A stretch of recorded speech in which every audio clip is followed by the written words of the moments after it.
যেই দুইটি কারণ উল্লেখ করেছেন, এই দুইটি কারণে দুনিয়ার মানুষ এই ক্ষতিগ্রস্তের মধ্যে পড়ে যাচ্ছে। দুনিয়ার ভিতরে মুসলমানদের সংখ্যা এত বেশি, দুনিয়ার ভিতরে যত মানুষ আছে এর ভিতরে সব চাইতে বেশি সংখ্যা হলো মুসলমানদের।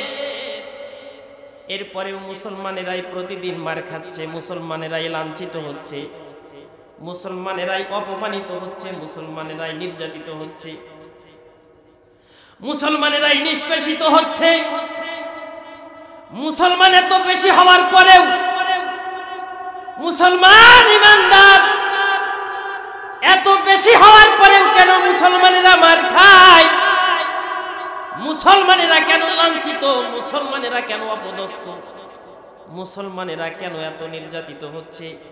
পয়গম্বর হাদিস শরীফের মধ্যে বলেন, আজ থেকে 1450 বছর আগে সরকারে দো আলম মুহাম্মদুর রাসূলুল্লাহ সাল্লাল্লাহু আলাইহি ওয়াসাল্লাম হাদিস শরীফের মধ্যে বলেছেন, আমার উম্মতের ভিতরে এই দূর অবস্থার সৃষ্টি হবে দুইটা কারণে। একটা হলো হুব্বুদ দুনিয়া, দুনিয়ার মহব্বত, আর দ্বিতীয় নাম্বার হলো কারাহিয়াতুল মাউত, মৃত্যুর ভয়। এই দুই কারণে আমার উম্মত বেশি সংখ্যা হওয়ার পরেও আমার উম্মত সবচেয়ে বেশি নির্যাতিত হবে। মুসলমান ভাইরা আমার, কারণ হলো কি? কারণ হলো এই,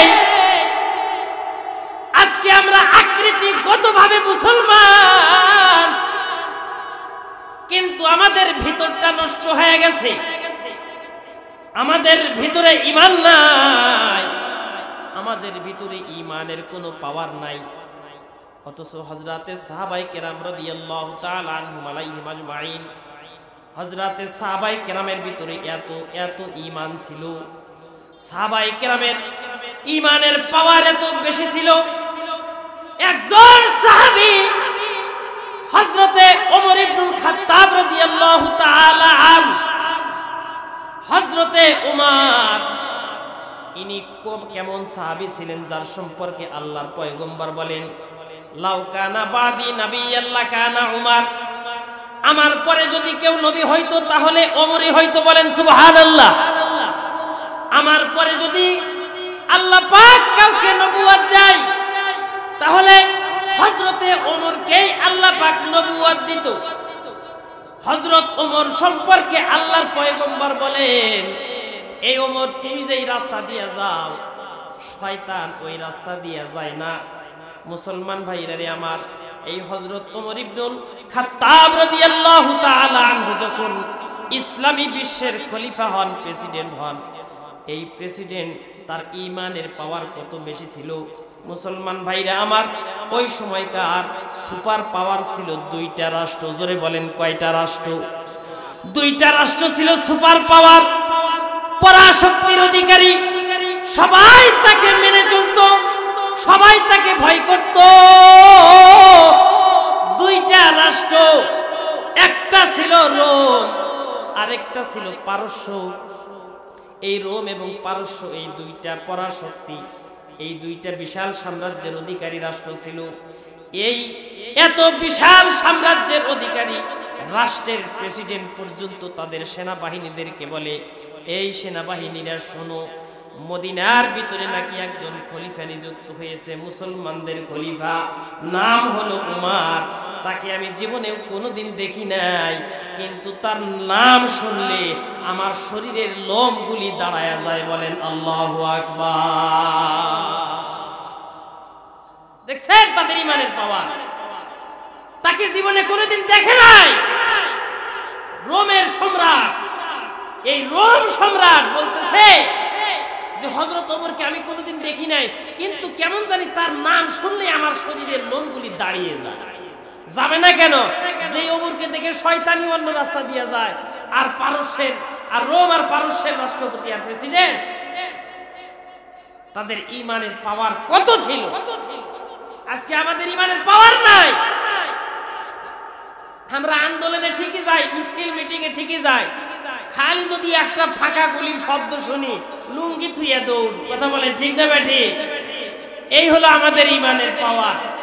আমাদের ইমান যে দিনের মধ্যে কয়বার চলে যায় এইটা আমরা তো জানিই না, ঠিক না বেঠি? আমাদের হাতে যদি ইমানের দায়িত্ব দেওয়া হইতো, আমরা তো ইমান বিক্রি করে খাই। এই যে বিশেষভাবে যখন নির্বাচনের সময় আসে, নির্বাচনের সময় আসলে যে ইমান কয় বেচা দেওয়া হয়, এক কাপ চার বিনিময়ে ইমান বিক্রি হয়ে যায়, এক প্যাকেট সিগারেটের বিনিময়ে ইমান বিক্রি হয়ে যায়। কথা বলেন ঠিক না ঠিক? এইভাবে ইমান বিক্রি করা যাবে? আমাদের ইমানের অনেক দাম। আমাদের ইমান কেমন জানেন? সৌদি আরবে একটা পাহাড় আছে, আপনাদের খারাপ লাগতেছে? সৌদি আরবে একটা পাহাড় আছে, এই পাহাড়ের নাম হলো পরান পাহাড়। কি পাহাড়? পরান পাহাড়। এই পরান পাহাড়ে এক ইহুদি হরিণ শিকার করার জন্য উঠছে। হরিণ শিকার করার জন্য উঠছে, উঠতে উঠতে উঠতে উঠতে অনেক উঁচুতে উঠে গেছে। একটা কথা আছে, লোভে পাপ, পাপে হঠাৎ করে পা পিছলে পড়ে গেছে, পা পিছলে পড়ে গেছে। এখন নিচের দিকে গড়িয়ে আসতেছে, আস্তে আস্তে আস্তে আস্তে একটা গাছের ডাল পাহাড়ের দিকে হেলে গেছে। সে ওই একটা গাছের ডাল ধরে ঝুলে আছে। এখন এটা অনেক উপরে, নিচের দিকে তাকিয়ে দেখে এখান থেকে যদি ডাল ছেড়ে দিই তাহলে আমার মরণ 100% নিশ্চিত, আমার বাঁচার আর কোনো রাস্তা। এখন ওখানে আর পাও রাখতে পারতেছে না, ঝুলে আছে। এমন সময় সে মনে মনে বলতেছে, এই মুহূর্তে আমাকে বাঁচাইতে পারে একমাত্র মুহাম্মাদের আল্লাহ। জোরে বলেন কার আল্লাহ? সবাই বলেন কার আল্লাহ? মুহাম্মাদের আল্লাহ। তার মানে কি ওই ইহুদি এখনো ঈমান আনছে? এখনো ঈমান আনেন। আমার আল্লাহ তো কয় নাই, বলছে মুহাম্মাদের আল্লাহ, আরেকজনের আল্লাহ। ওই যে আল্লাহ রাসূল তার চাচাকে আবু তালেব মরার সময় বলছিল, চাচা আপনি কালেমাটা পড়েন। হে তো কালেমা পড়ে না, তারপরে কালেমা লেখা বলছিল, আপনি খালি বলেন এখানে কার কার নাম লেখা আছে। কয় ওখানে তোমার নাম আর হ্যার নাম, তোমার নাম আর হ্যার নাম। বুঝেন না? এই হ্যার নাম, এই হ্যার উপরে ঈমান আছে, সে আমার আল্লাহর উপরে ঈমান আনে নাই। বলতেছে এই মুহূর্তে আমাকে বাঁচাইতে পারে মুহাম্মাদের আল্লাহ। মুসলমান ভাইরা রে আমার, এই কথাটি যখন বলছে সেই মুহাম্মাদের আল্লাহ আরশে আজিম থাইকা ইহুদিরে ডাক দে, বলে ইহুদি তুমি যেই মুহাম্মাদের আল্লাহর কথা বললা, ওই মুহাম্মাদের আল্লাহ আমি তোমারে বলতেছি, তুমি যেই মুহাম্মাদের আল্লাহর উপরে ঈমান আনছো, তুমি যে এই মাত্র বললা এই মুহূর্তে তোমাকে বাঁচাইতে পারে একমাত্র মুহাম্মাদের আল্লাহ। জোরে বলেন কার আল্লাহ? মুহাম্মাদের আল্লাহ। আমি ওই মুহাম্মাদের আল্লাহ তোমারে বলতেছি, তুমি যদি এই মুহাম্মাদের আল্লাহর উপরে ঈমান এনে বিশ্বাস রেখে ডালটা ছেড়ে দাও, আমি মুহাম্মাদের আল্লাহ ওয়াদা দিলাম শূন্যের উপরে তোমার হেফাজত করব। এখন এই ইহুদি কি বলে জানেন? কয় আল্লাহ ঈমান আনতে পারি কিন্তু ডাল ছাড়তে পারি না।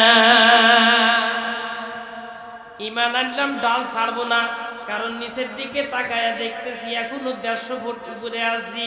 এখান থেকে যদি ডাল ছেড়ে দিই মরণ ছাড়া আর কোনো রাস্তা নাই।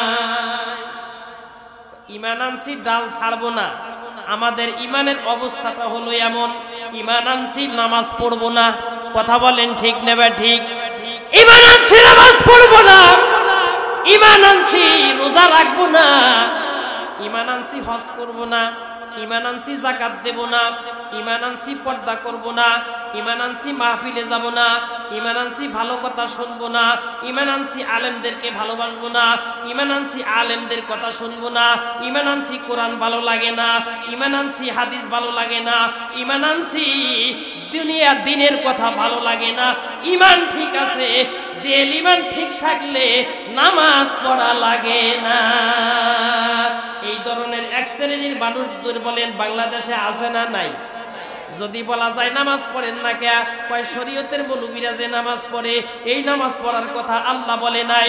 আমাদের দিল ঈমান ঠিক আছে, দিল ঈমান ঠিক থাকলে নামাজ পড়া লাগে না।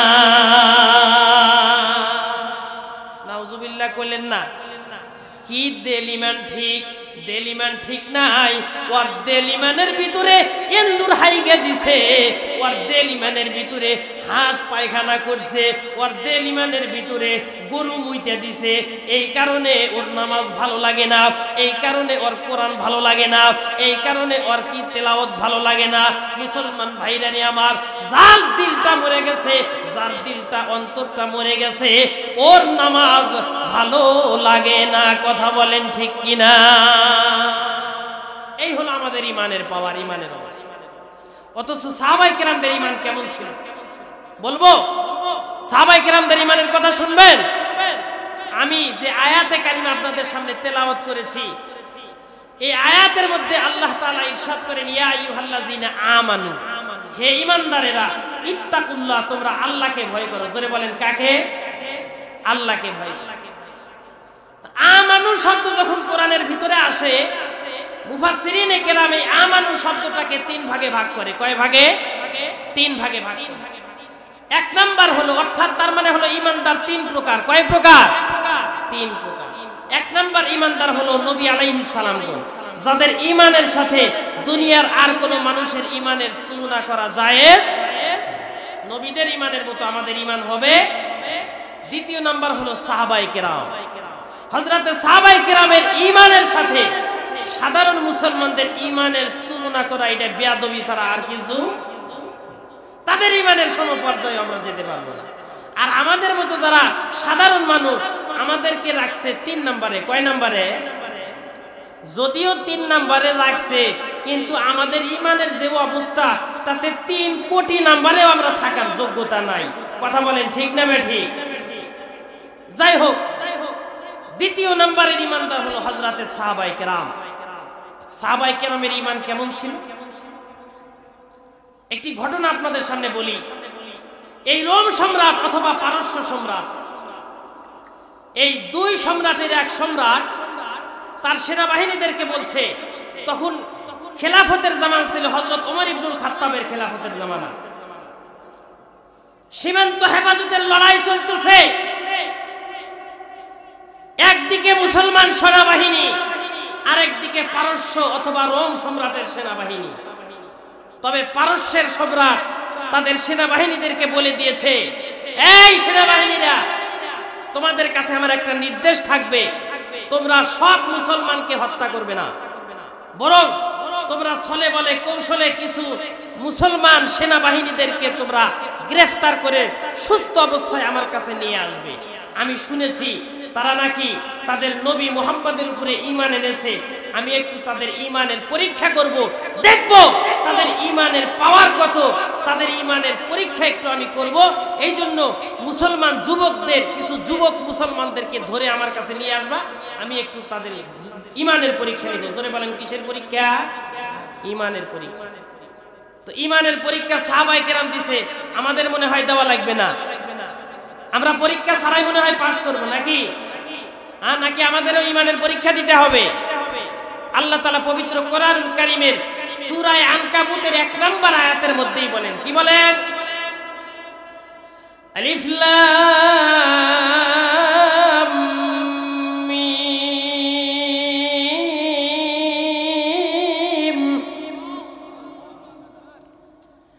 আহাসিবান নাসু আইয়ুতরাকু আইয়াকুলু আমান্না আমান্না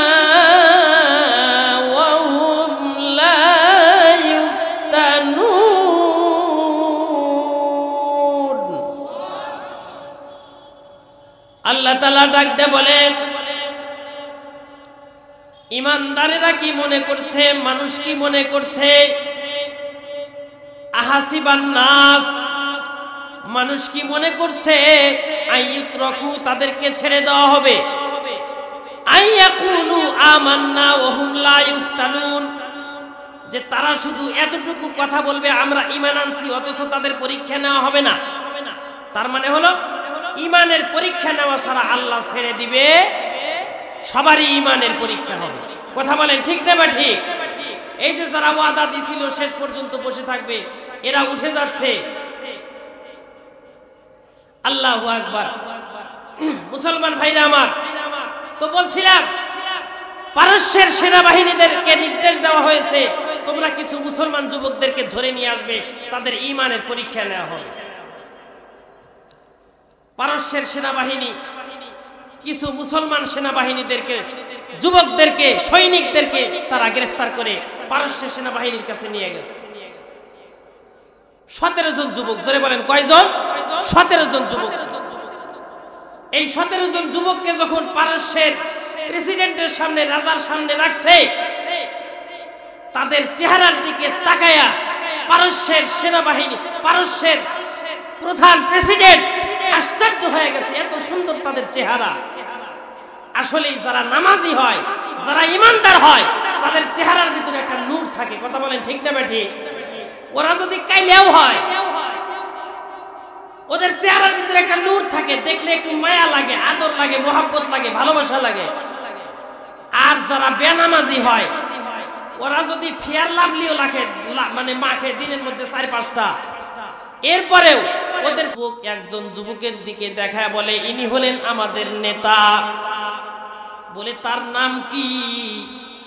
নেতার নাম হলো হযরতে আব্দুল্লাহ ইবনে হুযায়ফা। জোরে বলেন কি নাম? একটা নাম মুখস্থ করেন, একজন সাহাবীর নাম। এই নেতার নাম হলো হযরতে আব্দুল্লাহ ইবনে হুযায়ফা রাদিয়াল্লাহু তাআলা আনহু। তোমাদের নেতাকে 17 জন যুবক একজন যুবকের দিকে দেখা বলে, ইনি হলেন আমাদের নেতা, আমাদের দলনেতা। তার নাম হলো হযরতে আব্দুল্লাহ ইবনে হুযায়ফা রাদিয়াল্লাহু তাআলা আনহু।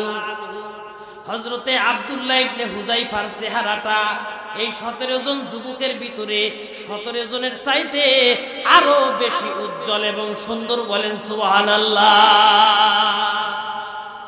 নেতারে ডাক দেয়া বলে, আব্দুল্লাহ আমার কাছে আসো। নেতাকে ডাক দেয়া বলে, পাশে একটা চেয়ার দিছে, কয় এখানে বসো। পারস্যের মালিকের সেনাবাহিনী মনে করেছিল এদেরকে আজকে ফাঁসিতে ঝুলাবে, কিন্তু ঘটনা পেঁচ খাইছে। কি ব্যাপার? পারস্যের মালিক তো এদেরকে আজকে ফাঁসি দেওয়ার কথা, তাদেরকে ফাঁসি না দিয়া বরংস তাকে কাছে ডেকে নিয়ে সিংহাসনের মধ্যে, চেয়ারের মধ্যে বসায় দিল কেন? সবাই আশ্চর্য হয়ে গেছে। কারণ হলো কি, মুসলমানদেরকে সম্মান করতেছে এমনি এমনি না, নেতারে সম্মান করতেছে এমনি এমনি না। কারণ নেতাকে সম্মান করতেছে এই জন্য নেতার কাছে কিছুক্ষণ পরই এমন কিছু প্রস্তাব পেশ করবে, নেতা যদি প্রস্তাব মেনে নেয়, নেতার সাথে যারা আছে তারাও তার সাথে প্রস্তাব মেনে নিবে। কথা বলেন ঠিক কিনা? এই জন্য নেতাকে সম্মান করে চেয়ার দিছে, নেতারে চেয়ারে বসায়া দিছে, দিয়া বলে, আব্দুল্লাহ রে, তোমার চেহারা এত সুন্দর, এত সুন্দর চেহারার মানুষ জীবনেও দেখি নাই। তোমার কথা এত ভালো লাগতেছে, তোমার আচার ব্যবহার, তোমার আখলাক আমার কাছে এত সুন্দর লাগতেছে, তোমার সব কিছু আমার কাছে ভালো লাগতেছে। তার মানে হলো নেতাকে একটু পাম দিতেছে যাতে করে নেতা আমার দলে চলে আসে। নেতারে ডাক দেয়া বলে, নেতা আব্দুল্লাহ রে, তোমার সব কিছু আমার পছন্দ হয়েছে, তোমার সব কিছু আমার কাছে ভালো লাগছে, তবে আমি চাই তোমার সাথে আমার এই ভালোবাসার সম্পর্কটা চিরদিন থেকে যায়। কি করা লাগবে এই সম্পর্কটাকে চিরদিন টিকে রাখার জন্য? একটা মাত্র কাজ করতে হবে। কি কাজ করতে হবে বলো? একটা মাত্র কাজ যদি তুমি করতে পারো তাহলে তোমার আমার মধ্যে যেই ভালোবাসার সম্পর্ক, এই সম্পর্কটা চিরদিন পর্যন্ত টিকে থাকবে, অটুট থাকবে। কি সেই কাজ? তাড়াতাড়ি বলো। পারস্যের মালিক ডাক দেয়া বলে, আব্দুল্লাহ রে, তোমার কাছে আমি এই মুহূর্তে দুইটা প্রস্তাব পেশ করব। এই দুইটা প্রস্তাবের যে কোনো একটা প্রস্তাব যদি তুমি গ্রহণ করে নাও তাহলে তোমাকে আমি সর্বোচ্চ মর্যাদা দেব, আমার রাষ্ট্রের পক্ষ থেকে রাষ্ট্রীয় সম্মাননা তোমাকে আমি দেব। আর যদি এই দুই প্রস্তাবের কোনো একটা প্রস্তাব যদি তুমি গ্রহণ করতে না পারো, কোনো একটা প্রস্তাব যদি তুমি না মেনে নাও, তাহলে মনে রাখিও আমার সেনাবাহিনী দিয়া তোমারে এই জায়গায় উচিত শিক্ষা দেব। কি তোমার প্রস্তাব বলো? কি কাজ করলে তোমার আমার ভালোবাসা চিরদিন অটুট থাকবে? পারস্যের রাষ্ট্রপতি এবার প্রস্তাব দিচ্ছে, আব্দুল্লাহ ইবনে হুযায়ফা, তোমার সামনে আমার এক নম্বর প্রস্তাব হলো, তুমি যদি এই মুহূর্তে আমার সামনে তোমার ঈমানটাকে ছেড়ে দিতে পারো, তুমি যেই মুহাম্মাদের উপরে ঈমান আনছো, তুমি যে এক আল্লাহর উপরে ঈমান এনেছো, এই ঈমানটাকে তুমি যদি আমার সামনে ছেড়ে দিতে পারো, তাহলে মনে রাখিও তোমার সামনে আমার এক নাম্বার প্রস্তাব হলো, তুমি ঈমানটা ছেড়ে দেওয়ার সাথে সাথেই আমার এই পারস্য রাষ্ট্র, এই বিশাল সাম্রাজ্যের অর্ধেক রাষ্ট্র তোমার নামে দলিল করে দিব। বলেন নাউযুবিল্লাহ। আব্দুল্লাহ ইবনে হুযায়ফা বলেন, এই পারস্যের কুকুর, এখন তুই বল তোর দ্বিতীয় নাম্বার প্রস্তাব কি? তাড়াতাড়ি বল। পারস্যের রাষ্ট্রপতি, পারস্যের মালিক, পারস্যের প্রেসিডেন্ট বলে, আব্দুল্লাহ ইবনে হুযায়ফা, তোমার সামনে আমার দুই নাম্বার প্রস্তাব হলো এই, তুমি যদি এই মুহূর্তে তোমার ঈমানটাকে ছেড়ে দিতে পারো, তুমি যদি এই মুহূর্তে তোমার ভিতর থেকে মুহাম্মাদের মহব্বতকে মুছে ফেলতে পারো, এই মুহূর্তে যদি তুমি আল্লাহর উপর থেকে ঈমানটাকে সরায় নিতে পারো, তাহলে তোমার সামনে আমার দুই নাম্বার দ্বিতীয় নাম্বার প্রস্তাব হলো, তোমার সামনে আমার দ্বিতীয় নাম্বার প্রস্তাব হলো, তুমি ঈমানটা ছেড়ে দেওয়ার সাথে সাথে তুমি তো একা হয়ে যাবা, তোমার পরিবারের লোকজন তোমাকে মেনে নিবে না, তোমার দেশের লোকজন তোমারে মেনে নিবে না, তোমার ধর্মের লোকজন তোমারে মেনে নিবে না, না নিলে কি হবে? তোমার সাথে কেউ বিবাহ দিবে না, এই রাষ্ট্রে থাকবা। দ্বিতীয় নাম্বার প্রস্তাব হলো, তোমার সামনে আমি দ্বিতীয় নাম্বার প্রস্তাব পেশ করছি, এই দ্বিতীয় নাম্বার প্রস্তাব হলো, তোমার সাথে আমি আমার একটা একমাত্র সুন্দরী ষোড়শী যুবতী কন্যা, এই কন্যা ছাড়া আমার আর কোনো সন্তান নাই, আমার ছেলেও নাই, আর দ্বিতীয় কোনো মেয়েও নাই, এই একটা মাত্র কন্যা, আমার এই কন্যাকে তোমার সাথে বিবাহ দিয়া দেব। বলেন নাউযুবিল্লাহ। আব্দুল্লাহ ইবনে হুযায়ফা বলেন, এই পারস্যের মালিক, তোমার প্রস্তাব কি শেষ হয়েছে? বলে, হ্যাঁ আমার প্রস্তাব শেষ, এখন তুমি বলো তুমি কোন প্রস্তাব গ্রহণ করবা? আব্দুল্লাহ ইবনে হুযায়ফা এবার সিংহাসন থেকে দাঁড়ায় গেছে, আব্দুল্লাহ ইবনে হুযায়ফা এবার চেয়ার থেকে দাঁড়ায় গেছে, চোখ দুটো লাল হয়ে গেছে, রক্ত কালার হয়ে গেছে, শাহাদত আঙ্গুলিকে পারস্যের মালিকের সামনে উঁচা করে বলে, এই পারস্যের কুকুর, ভালো করে শুনে রাখ, তুই আমার সামনে দুইটা প্রস্তাব পেশ করেছিস। এক নম্বরের প্রস্তাব হলো, এই মুহূর্তে যদি আমি আমার ঈমানটাকে ছেড়ে দিই, এই মুহূর্তে যদি আমি মুহাম্মাদুর রাসূলুল্লাহ সাল্লাল্লাহু আলাইহি ওয়াসাল্লামের উপর থেকে মহব্বতকে আমি মুছে ফেলতে পারি, এই মুহূর্তে যদি আমি আরশের মালিক আল্লাহর উপর থেকে ঈমানটাকে আমি মুছে ফেলতে পারি, তাহলে তুই প্রস্তাব দিয়েছিস তোর এই পারস্য রাষ্ট্রের অর্ধেক রাজ্য আমার কাছে দলিল করে দিবি। ভালো করে শুনে রাখ, আমার নবী, বিশ্ব নবী সরকারে দো আলম মুহাম্মাদুর রাসূলুল্লাহ, সকলেই মুহাব্বতের সাথে পড়েন সাল্লাল্লাহু আলাইহি ওয়াসাল্লাম। আমার নবী কি প্রস্তাব দিয়েছেন, আমার নবী কি বলেছেন।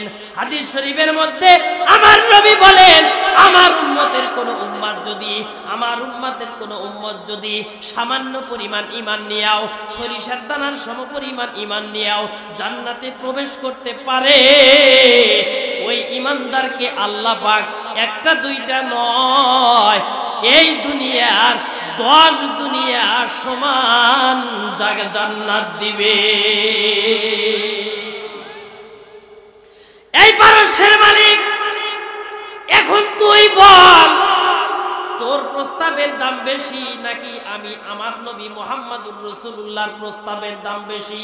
বলেন না সুবহানাল্লাহ। তুই বল, তুই যে প্রস্তাব দিয়েছিস অর্ধেক রাষ্ট্র আমাকে দিবি, আর আমার নবী বলছে এই দুনিয়ার 10 দুনিয়ার সমান জান্নাত আমারে দিবে।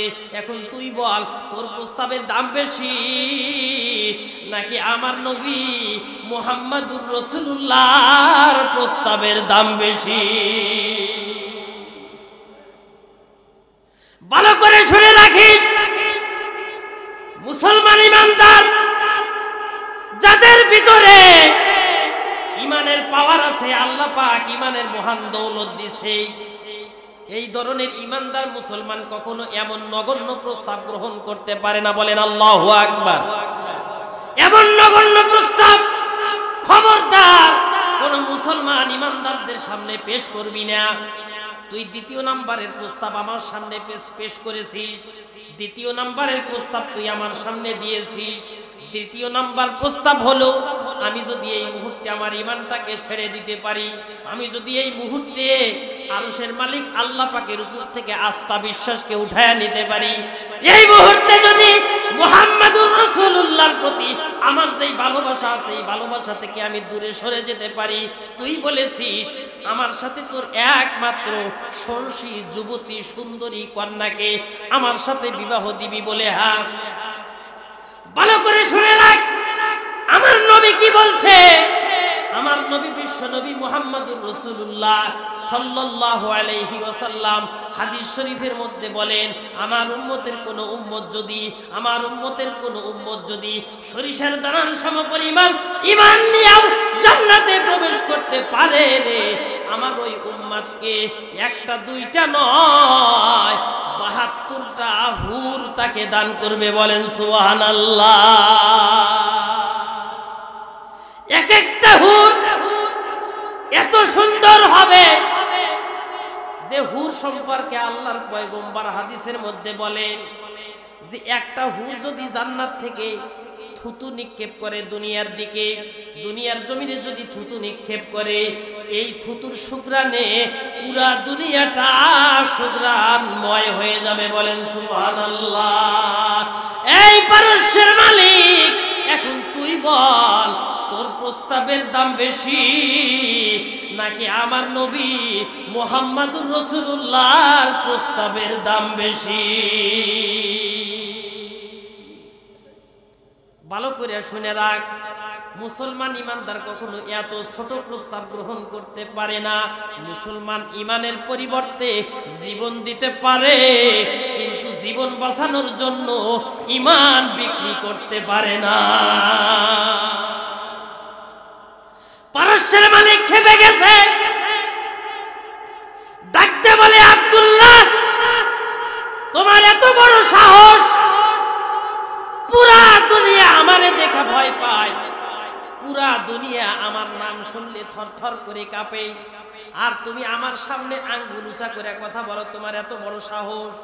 আমার প্রস্তাব তুমি রাখলে না, আমার প্রস্তাবকে তুমি প্রত্যাখ্যান করো। তোমার এত বড় কলিজা, তোমার কলিজা আমি দেখে নিব, তোমার সাহসের পরীক্ষা আমি করব, তোমাদের কি পরিমাণ ঈমান আছে তোমাদের ঈমানের পরীক্ষাটাই আমি করব।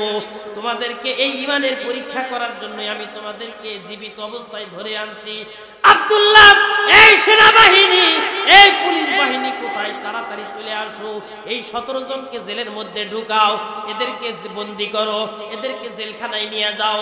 আর আমার পক্ষ থেকে নির্দেশ থাকবে, এদেরকে কোনো খানাও দিবা না, এদেরকে কোনো পানিও দিবা না। এরা যতদিন পর্যন্ত মরা মরা অবস্থা না হয় ততদিন পর্যন্ত এদের সামনে কোনো খানাও পেশ করবা না, এদের সামনে কোনো পানিও পেশ করবা না।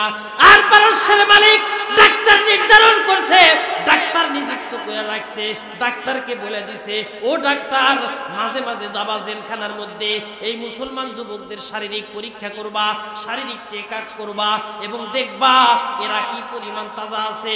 যখন দেখবা এদেরকে খানা না দিলে এরা মারা যাবে, কারণ এদেরকে মারা আমার উদ্দেশ্য না, এদের পরীক্ষা করা হলো আমার উদ্দেশ্য, এদেরকে আমার ধর্মে নিয়ে আসাই হলো আমার উদ্দেশ্য। এদেরকে কষ্ট দিয়া, এদেরকে নির্যাতন করে, এদেরকে নিষ্পেষণ করে, এদেরকে চাপ দিয়া আমার ধর্মে এদেরকে নিয়ে আসবো, আমার দরে এদেরকে নিয়ে আসবো। এ মুসলমান ভাইরা আমার, অতীত ইতিহাস ঘাটলেও দেখা যায়, বর্তমান ইতিহাসের দিকে আমরা যদি তাকাই, ওলামায়ে কেরামদেরকে এইরকম ভাবে নির্যাতন করে, মুসলমান ইমানদারদেরকে এইভাবে জেলের মধ্যে রেখে নির্যাতন করে। মুসলমান ইমানদার যারা হয় তাদেরকে এইরকম ভাবে জেলখানার কষ্ট নির্যাতন সহ্য করতে হয়। কথা বলেন ঠিক না ব্যাঠি? মুসলমান ভাইরা রে আমার, হযরতে ওমর ইবনুল খাত্তাবের জামানার এই 17 জন ইমানদার যুবককে পারস্যের মালিক জেলখানার মধ্যে ঢুকায়া দিল। কিতাবের ভিতরে আসছে, এটা কিন্তু বানানো ঘটনা না। যে কিতাব থেকে এই ঘটনাটা বলতেছি ওই কিতাবের নাম হলো আল বিদায়া ওয়ান নিহায়া। জোরে বলেন কি নাম? আল বিদায়া ওয়ান নিহায়া। তাফসিরে ইবনে কাসিরের নাম আপনারা শুনছেন। তাফসিরে ইবনে কাসিরের লেখক এই কিতাবটা লিখছে, ইতিহাসের কিতাব। এই কিতাবের ভিতরে এই ঘটনাটা লিখেছেন হযরতে আব্দুল্লাহ ইবনে হুযাইফা রাদিয়াল্লাহু তাআলা আনহু সহ 17 জন যুবককে জেলখানার মধ্যে ঢুকানো হয়েছে। ডাক্তার মাঝে মধ্যে যায়, তাদের শারীরিক চেক আপ করে, মেডিকেল করে, পরীক্ষা নিরীক্ষা করে, এদেরকে খানা না দিলে কি অবস্থায় কোন পর্যায়ে চলে যায়।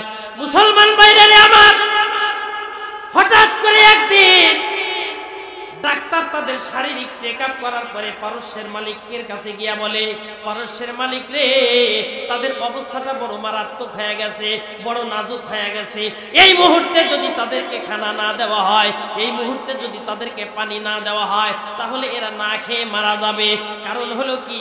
কারণ হলো একদিন দুই দিন নয়, একটা না, 1 সপ্তাহ পর্যন্ত এদের সামনে খানাও দেয় নাই, পানিও দেয় না।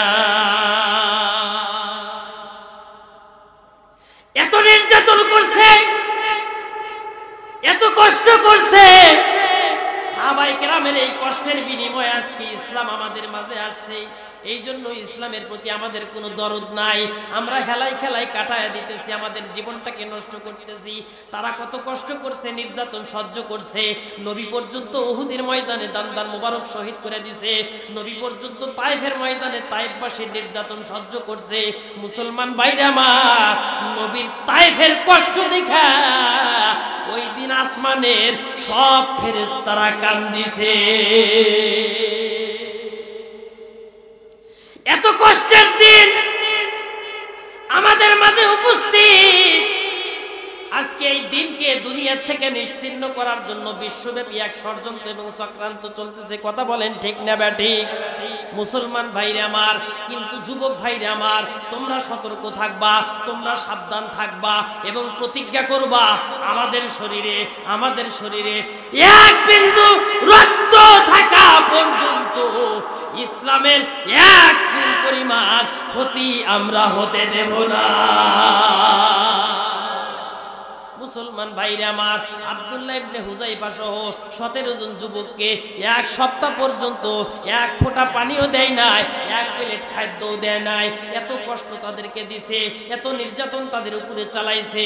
মুসলমান ভাইরা আমার, ডাক্তার পরীক্ষা করে আসার পরে এবার বলতেছে, এই পারস্যের মালিক, তাড়াতাড়ি খানার ব্যবস্থা করো রে। এই মুহূর্তে যদি তাদেরকে খাদ্য না দেওয়া হয়, এই মুহূর্তে যদি তাদেরকে পানি না দেওয়া হয়, এরা না খেয়ে মারা যাবে, তবু এরা ঈমান ছাড়বে না। পারস্যের মালিক বাবুরসিকে ডাক দিছে, এই বাবুরসি কোথায়? এদের জন্য খানা রেডি করো আর এদের জন্য পানি রেডি করো, তবে এদেরকে হালাল কোনো খাদ্য দিবা না। খাদ্য হিসাবে এদের জন্য শুয়ার জবে করো, আর পানি হিসাবে এদের জন্য মদের বোতল রেডি করো। এদের সামনে গোশতের মধ্যে মশলার মিটারটা বাড়ায়া দিয়া সুগ্রাণ যুক্ত করে ফেলো, যাতে করে গোশতর চেহারা দেখলেই ক্ষুধার্তরা যেন তার প্রতি আকৃষ্ট হয়ে যায়। এত সুন্দর করে তরকারি পাকাইছে, শুয়ারের গোশতের তরকারি। আর পানি হিসাবে তাদের জন্য মদের বোতল রেডি রাখছে। এই মুসলমান ভাইরা আমার, পানি হিসাবে তাদের জন্য মদের বোতল রেডি রাখছে।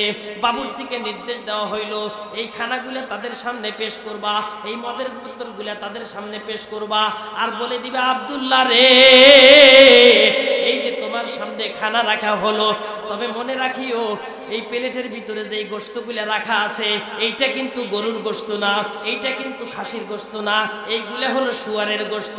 জীবন যদি বাঁচাইতে চাও তাহলে এই শুয়ারের গোশত ছাড়া দ্বিতীয় হালাল খাদ্যের কোনো ব্যবস্থা তোমাদের জন্য না।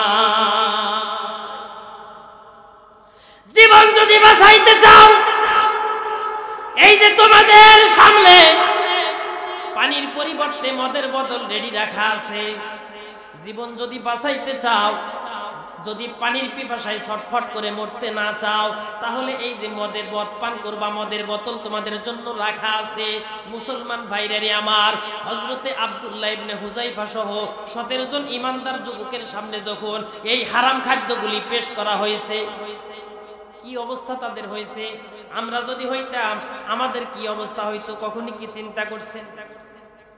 7 দিন ধরে খায় না, 7 দিন ধরে না খাওয়া মানুষ। হযরতে আব্দুল্লাহ ইবনে হুযায়ফা সহ 17 জন যুবক মাটির মধ্যে শুয়ে আছে। এই খাদ্যগুলো যখন তাদের সামনে পেশ করা হয়েছে, এরা কি করছে? শোয়া থেকে লাফ দিয়া দাঁড়ায় গেছে, লাফ দিয়ে দাঁড়ায় গেছে। লাফ দিয়ে দাঁড়ায় যাওয়ার পরে হযরতে আব্দুল্লাহ ইবনে হুযায়ফা রাদিয়াল্লাহু তাআলা আনহু ডাইন হাত দিয়ে নয়, ডাইন পাও দিয়ে নয়, বাম হাত দিয়ে নয়, বাম পাও দিয়া খানাগুলোকে লাঠি মেরে ফেলে দিয়া তাদেরকে বলে দিল, তোরা তোর রাষ্ট্র, তোরা তোর প্রেসিডেন্টকে গিয়া বল, তোরা তোর রাজাকে গিয়া বল, মুসলমান ইমানদার তারা জীবন দিবে, তারা কখনো হারাম খাদ্য খেতে রাজি হবে না। মুসলমান ভাইরা আমার,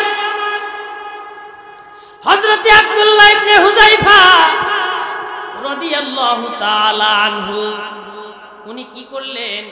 হযরতে আব্দুল্লাহ ইবনে হুযায়ফা রাদিয়াল্লাহু তাআলা আনহু উনি ওই খানাগুলোকে লাথি মেরে ফেলে দিলেন, খানাগুলি খেলেন না।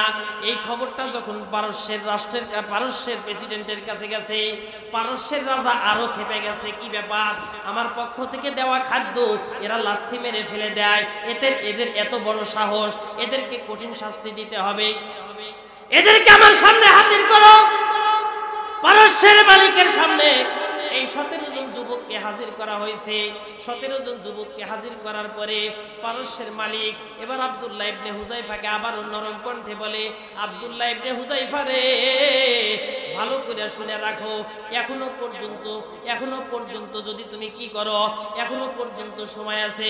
তুমি যদি তোমার জীবনটাকে বাঁচাইতে যাও, তুমি যদি তোমার জীবনটাকে এই মুহূর্তে মারতে না চাও, তাহলে তোমার এখনো সময় আছে, তুমি তোমার ঈমানটাকে ছেড়ে দাও, আমাদের দলে চলে আসো। হযরতে আব্দুল্লাহ ইবনে হুযায়ফা বলেন, আমি যদি ঈমানটা না ছাড়ি তাহলে তুমি কি করবা? বলে, কি করব তুমি দেখো। পারস্যের মালিক তার বাহিনীদেরকে হুকুম দিল, 17টা ড্যাগের মধ্যে ড্যাগ ভর্তি তেল দাও, এই তেলগুলি চুলার মধ্যে চড়াইয়া দাও, চুলার উপরে উঠাইয়া দাও, এই তেলগুলি গরম করতে থাকো। তেলগুলি গরম করতে করতে যখন টকবক টকবক করা শুরু করলো, মুসলমান ভাইরা আমার, পারস্যের মালিক এবার একটা হরিণীকে নিয়ে, একটা হরিণীর বাচ্চা নিয়ে সামনে আসলো। হরিণীর বাচ্চাটাকে আস্তে করে একটা ডেগের ভিতরে ছেড়ে দিল। ডেগের ভিতরে ছেড়ে দেওয়ার পরে হরিণীর শরীর থেকে গোশতগুলি খুলে গেল এবং তেলের ভিতরে তার হরিণীর কঙ্কাল চুপ চুপ চুপ চুপ চুপ চুপ করে ভাসতে থাকলো। মুসলমান ভাইরা আমার, হযরতে আব্দুল্লাহ ইবনে হুযায়ফা রাদিয়াল্লাহু তাআলা আনহুকে ডাক দেয়া বলে, আব্দুল্লাহ রে, এখনো পর্যন্ত সময় আছে, তুমি যদি তোমার জীবনটাকে, তুমি যদি তোমার জানটাকে বাঁচাইতে চাও, তুমি যদি তোমার জীবনটাকে বাঁচাইতে চাও, তাহলে এই মুহূর্তে তুমি তোমার ঈমানটাকে ছেড়ে দাও। যদি ঈমানটাকে না ছাড়ি তাহলে কি করবা? ওই পারস্যের মালিক বলে, এই যে হরিণীর বাচ্চার যেই অবস্থা হয়েছে তোমারও একই অবস্থা হবে, তোমাদেরকে গরম তেলের মধ্যে ফেলে দেওয়া হবে। হযরতে আব্দুল্লাহ ইবনে হুযায়ফা বলেন, তুমি তেলের মধ্যে দাও আর জলের মধ্যে দাও, যেখানেই দাও না কেন আমরা মরার জন্য রাজি আছি, কিন্তু আমরা কখনো ঈমান ছাড়তে পারি না। এত কষ্ট দিছে, ঈমান ছাড়বে না। হযরতে আব্দুল্লাহ ইবনে হুযায়ফা রাদিয়াল্লাহু তাআলা আনহু উনি তখন কি করলেন? হযরতে আব্দুল্লাহ ইবনে হুযায়ফার এই দৃঢ়তা দেখে পারস্যের মালিকের আরো রাগ উঠে গেল। পারস্যের মালিক তখন কি করলো? তাকে না দিয়া আরেকজন সাহাবীকে ওই গরম তেলের ভিতরে দিয়া দিল। গরম তেলের ভিতরে যাইয়া সাহাবীর শরীর থেকে সবগুলি গোশত খুলে গেল, গোশতগুলি শরীর থেকে পৃথক হয়ে গেল, হাড্ডিটা কঙ্কালটা তেলের ভিতরে ভাসতে থাকলো। এবার হযরতে আব্দুল্লাহ ইবনে হুযায়ফা রাদিয়াল্লাহু তাআলা আনহু চোখের মধ্যে পানি আসছে। হযরতে আব্দুল্লাহ ইবনে হুযায়ফা রাদিয়াল্লাহু তাআলা আনহু উনি কান্নাকাটি করতেছেন, চোখের মধ্যে পানি এসে গেছে। এবার পারস্যের মালিক ডাকতে বলে, আব্দুল্লাহ রে, এতক্ষণে বুঝি তোমার ভিতরে মরার ভয় এসেছে। আব্দুল্লাহ ইবনে হুযায়ফা বলেন, এই পারস্যের মালিক, তুমি কি মনে করছো আমি মরার ভয়ে কান্নাকাটি করতেছি? খবরদার, খবরদার, আমি কিন্তু মরার ভয়ে কান্নাকাটি করতেছি না। তাহলে কেন তুমি কান্নাকাটি করতেছো? বলে, এই জন্য আমি কান্নাকাটি করতেছি, তুমি কিছুক্ষণ আগে যেই ভাইটিকে তেলের মধ্যে ফেলে দিলা, এই ভাইয়ের বাড়ি আর আমার বাড়ি পাশাপাশি একই জায়গায়। ও যদি একটা ভালো কাজ করে, আমি আব্দুল্লাহ দুইটা ভালো কাজ করি। ও যদি 2 রাকাত নামাজ পড়ে, আমি আব্দুল্লাহ 4 রাকাত নামাজ পড়ি। ও যদি আল্লাহর রাস্তায় 1 টাকা দান করে, আমি আব্দুল্লাহ ইবনে হুযায়ফা তার চাইতে ডবল দান করি। ও যদি একটা নেকির কাজ করে, আমি ডবল নেকির কাজ করি। ও যদি একটা ভালো কাজ করে, আমি ডবল ভালো কাজ করি। কিন্তু তুমি কি করলা? তোমার গরম তেলের ভিতর দিয়া আমার আগে আমার ভাইকে জান্নাতে পৌঁছায়া দিলা।